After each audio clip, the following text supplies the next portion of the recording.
মনের মধ্যে আজ খুব দ্বন্দ্ব, ডায়েট করব নাকি ডেজার্ট খাবো। অগত্যা দুটোই মিলিয়ে ফেললাম।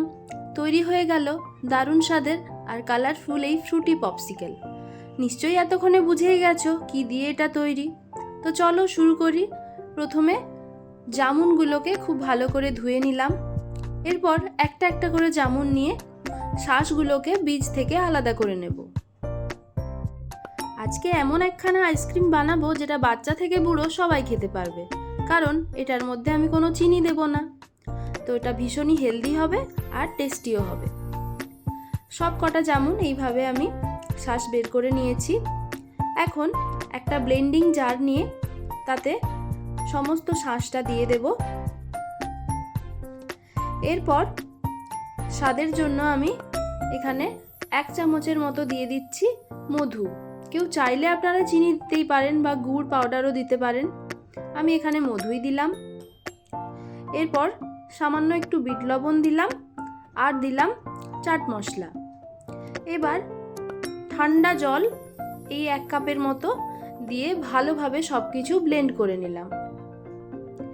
এখন সমস্ত পাল্পটাকে আমি একটা বাটিতে ঢেলে নিচ্ছি আর এর মধ্যে সামান্য পরিমাণে দিয়ে দেব পাতিলেবুর রস। এতে একটা টক মিষ্টি ফ্লেভার থাকবে। তৈরি হয়ে গেছে ঠিক এরকমই ঘনত্বের আইসক্রিমের মিক্সচার। এখন যে কোনো ধরনের একটা আইসক্রিমের মোল্ড নিয়ে, বা মোল্ড না থাকলে আপনারা বাড়িতে যে নর্মাল ছোট ছোট চায়ের কাপ থাকে সেটাতেও করতে পারেন। এইভাবে প্রায় 1.5 হাতা করে আমার একটা মোল্ডে গেছে।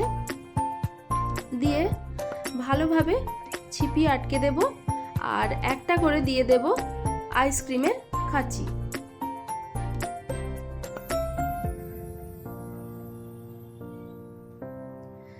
একদম রেডি আইসক্রিমগুলো রেফ্রিজারেট হওয়ার জন্য। ফ্রিজে এগুলোকে রাখবো, মানে ডিপ ফ্রিজে অবশ্যই, 6 থেকে 7 ঘন্টা। তারপর ফিরে আসছি।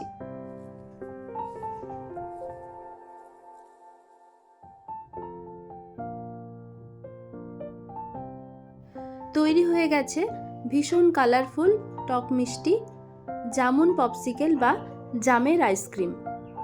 তাহলে এই গরমে অবশ্যই এই রেসিপিটা বাড়িতে বানাতে হবে।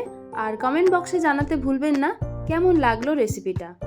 ভালো লাগলে ওই যে আগের মতো ছোট্ট করে একটা লাইক, রেসিপিটা শেয়ার করতে ভুলবেন না, আর চ্যানেলটা সাবস্ক্রাইব করে আমার পাশে থাকবেন। তাহলে আজকের মতো এখানেই শেষ করছি। ফিরে আসছি আবার এরকম দারুণ মজাদার কোনো রেসিপি নিয়ে। ততক্ষণে টাটা।